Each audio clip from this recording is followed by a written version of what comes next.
Hey guys, JodomReel's back with another video, and today is the return of a classic. The FAKEMON Community Collab, or FCC, is back after a year of hiatus. In case you don't know what that is, the FAKEMON Community Collab is a mostly annual FAKEMON making event that starts with a small group of creators, but is open to all who want to participate. There are only 3 requirements. First, you must use the hashtag associated with that year. For example, this year's is hashtag FAKEMON Community Collab 2026, which should be in the title. Second, you must use the official logo for that year's prompt, which that and all the required info can be found in the linked Google Doc in the description, which you should also have.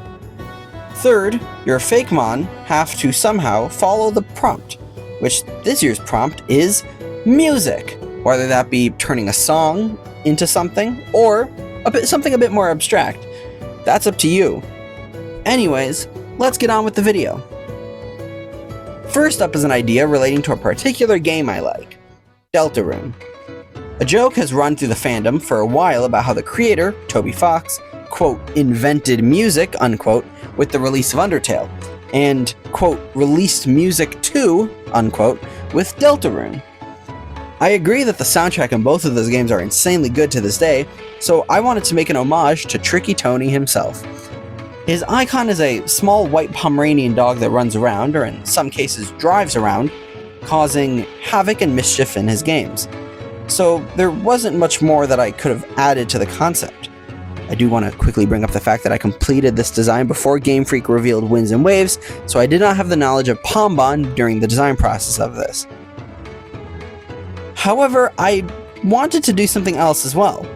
I wanted to embody one of my favorite motifs in Deltarune, the freedom motif.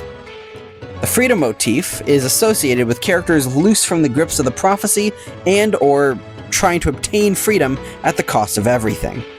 However, how would one embody a music motif? I had to ponder this question. My first idea was to have the motif pattern on whatever it was, but that just felt weird and incorrect. Until I landed on one character in Deltarune. Friend. A cat-like shadow with 6 legs, filed between cat silhouettes, with the iconic pink and yellow eyes, and a large, wide, toothy grin. What if I took Friend and made them more panther-like? Let's get into the designs. I like the idea of a Black Panther combined with Friend, which would also give me the opportunity to make the juxtaposition of a small dog versus a large cat. So I went more along those lines. I also landed on the idea to combine the tail of Friend with the smile, making it so the smile on their face is merely from the arrow-like tail tip. I made some of the panther spots colored like the pink and yellow eyes, as well as its stomach white to represent the cat silhouettes made from the negative space in between its limbs. Toby Fox, on the other hand, I didn't really put too much thought into the design. I just made it a poofy Pomeranian with white and light gray. If I varied from the original design of Toby Fox, I just felt like I was doing something wrong. The shinies turn blue and green to reference the Cheshire Cat from live-action Alice in Wonderland films, and yellow and red to reference Toby Fox's car in Deltarune seen on the Chapter 2 dog screen, as well as that one hallway where he runs you over to death.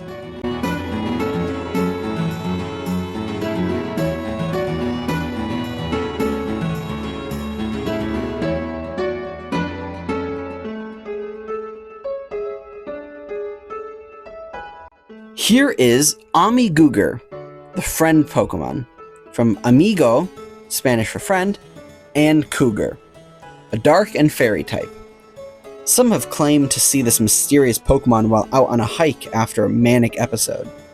They say its roars sound like laughter, and that its presence brings a sense of freedom to them. The roars follow a tune that gets stuck in the listener's head.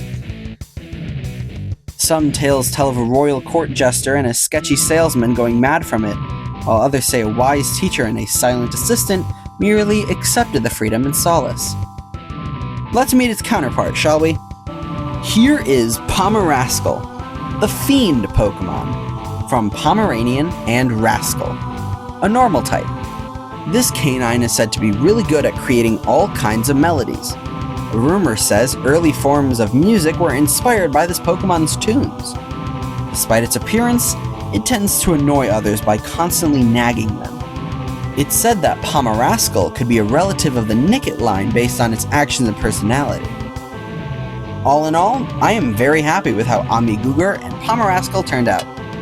Now, as I was writing the script, I had a burst of inspiration for a two-stage line. One, for a game that took me by storm for a brief period when it came out. Hollow Knight Silksong. I've 100%ed finished the game, and I'm at Act 3 on my second casual playthrough while waiting for Sea of Sorrow. This Metroidvania, made mostly by 3 Australian dudes, crashed the online stores when it was released, and for good reason. I could wax poetic about this game, but instead let me bring your attention to one or two specific boss fights that gained popularity. The Cogwork Dancers, and their Act 3 follow-up fight, the Clover Dancers. For the not Silksong fans watching, there is a man named the Green Prince. He, along with his lover that's heavily implied to be identical to him, ruled over the kingdom of Verdania. However, Citadel shenanigans caused the Green Prince to imprison himself due to his lover teaming with the Citadel by making the Cogwork Dancer automatons. In the boss fight themselves, they move to the beat of the song, starting slow before speeding up, then going out of sync with each other to the song's increased speed. The moving on beat, as well as the banger boss theme and emotional end to the boss fight, really allowed this boss to gain his popularity. Let's get into the design. My main idea was to have the first stage be both of the princes, which would then evolve into one fused, more robotic adult form, which inverts how the bosses both are and fought, but in lore that's the direction it goes. The first stage I made attached by the wrist to reference conjoined twins, because not only does the Green Prince give you the conjoined heart when you end his life, but also because it's heavily implied that, akin to real-life royalty, he was twins with his lovers. Anyways, the leaf shape on their torsos are to reference the conjoined heart with their abdomen, but they don't combine to look bow tie-like until they evolve. The first stage is also based on the tango dance, since famously, it takes 2 to tango. Onto the evolution, I made the antenna change from the Green Princes to more similar to the Cogwork Dancers. It gains the fluffy collar of both bosses, as well as the colors more like the robots. Its pose stiffens up, being more mechanical than natural at this point. The typings go from normal bug to normal steel. Normal for the music/sound, bug and steel for obvious reasons, and also so it covers 2 unused type combos in one evolutionary line. The shinies go from green to colors like the High Halls, and the evolution shiny go from the robotic bronze to dark and mysterious like Greymore, which is needed to pass through to reach Verdania.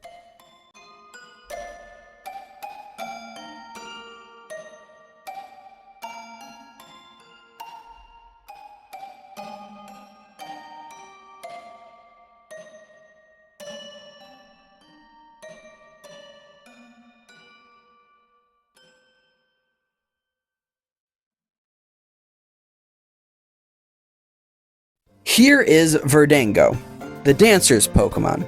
From Verde, Spanish for green, Verdania, dance, and Tango, a normal and bug type. These bugs, attached for as long as anyone has ever known, dance in perfect synchronicity to their own melody they sing. There's a legend that this Pokemon once took down a large stag-like creature. Let's evolve it, shall we? Here is Cogwaltz, the dancer Pokemon, from Cog, Cogwork, and Waltz, a normal and steel type. Once a duo, this dancer has turned mechanical to make up for its lost soulmate. It's said their heart, now fused from their past partnership, causes their body and dancing to beat in perfect rhythm. All in all, I'm really happy with this line and their designs. I would make more Silksong as FAKEMON, but friend of the channel, Little Yoga Man, has already done that. which you should go watch after this, obviously. So I don't want to tread too much on his turf. Now, let's go on to a 3-stage idea that I had. It all started when the prompt for this FCC was revealed, and I wanted to make a 3-stage line based on Triple Baka.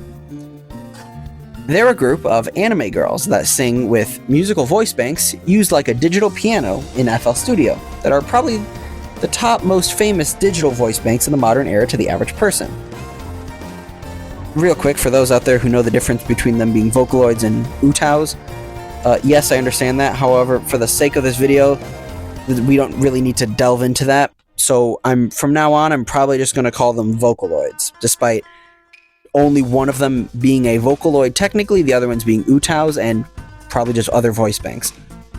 Besides that, you're probably wondering, who even is in this trio? Well, the trio consists of Kasane Teto, a red-haired Vocaloid with drill pigtails, Akita Neru, a yellow-haired Vocaloid with one long ponytail, and Hatsune Miku, a blue-haired Vocaloid with 2 iconic long ponytails. Ever since these 3 starred in the same song of the same name, Triple Baka has stood strong for almost a decade, almost 2 at this point. So, what was the best way to honor them? Simple. Bananas. Let's get into the design. There are many kinds of bananas, but we are focusing on 3 today. The red Dhaka banana, the Cavendish banana, and the blue Java banana, each of which represents a different member of Triple Baka. Also, their hairstyles could be easily translated into bananas. Not only that, but I could also add the idea of ghosts, banshees, sirens, and holograms together, since they all kind of work. Plus, all of them are based on the extinct banana species Gross Michael. For the first stage, I mostly based it on Teto and the red Dhaka banana, as well as the not fully grown banana plant bulb. Adding the bulb worked due to its reddish magenta color normally, as well as looking like a top. Also, while barely visible in the design, it's also based on the meme image of Teto's face in a pear, aptly named Teto pear, or pear toe. Moving on to the second stage, based more on Neru, I not only split the bulb into 2 Cavendish bananas for legs, but I also started growing the banana for her necktie. Once she becomes Miku, I start adding dark spots that bananas get due to their overproduction of ethylene, the chemical responsible for banana ripening, since they never stop ripening until they're brown sludge past the point of death. This ties the ghost typing in, but also allows me to add one of my favorite Miku songs as an inspiration. Zombies by Deco Nene, also known as Deco 27. I made their shinies nothing crazy, but the colors of the final stage reference Sakura Miku, with the other 2 just being slight changes.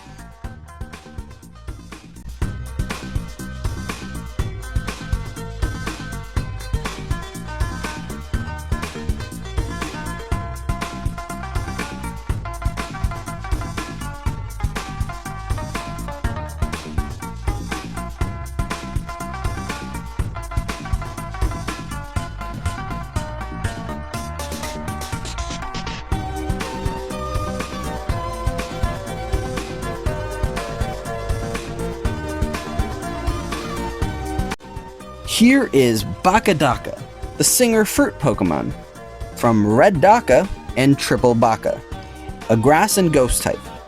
This Pokemon is said to be a mesmerizer with its songs, its skills spoken for by its performances. Surprisingly, Bakadaka risks everything they have when singing, yet their singing can hit opponents like an execution. Clap from the audience always follows. Let's evolve it, shall we? Here is Bakaneru, the singer fruit Pokemon, from Triple Baka and Neru, a grass and ghost type. This Pokemon's attitude is akin to when someone's in their flop era, always missing the perfect mark. Sometimes its clumsiness can cause it to be more secluded, only liking to talk via strange sounds incomprehensible to the average ear. Once more, let's evolve it. Here is Bakanana, the singer fruit Pokemon, from Triple Baka and Banana, or Banana, I guess. a grass and ghost type. This Pokemon is attuned to the undead, like zombies and ghosts, and is said to be monitoring the deceased, as well as the living if they need company on the way out. Careful of spending too much time next to an aggravated Bacchanana in the wild, however, due to reports mentioning rampant sounds of TV static and thoughts of them going to melt. All in all, I am super happy with how this line turned out, and I love all the song references hidden in their dex entries. Good luck finding them all and listing them in the comments if you really want to. And there you have it, my submission for the FAKEMON community collab for 2026 on the theme of music. What did you guys think of the designs? Which one was your favorite? Tell me down in the comments. And don't forget to not only check out the other creators doing the collab, but also to participate if you want to. Just remember to include the logo, the Google Doc with all of the info, follow the theme of the year, and use the hashtag FAKEMON Community Collab 2026. If you want to learn more, check out the aforementioned Google Doc in the description. Well, that's all I got for you today. Like, subscribe, and I'll see you guys in the future.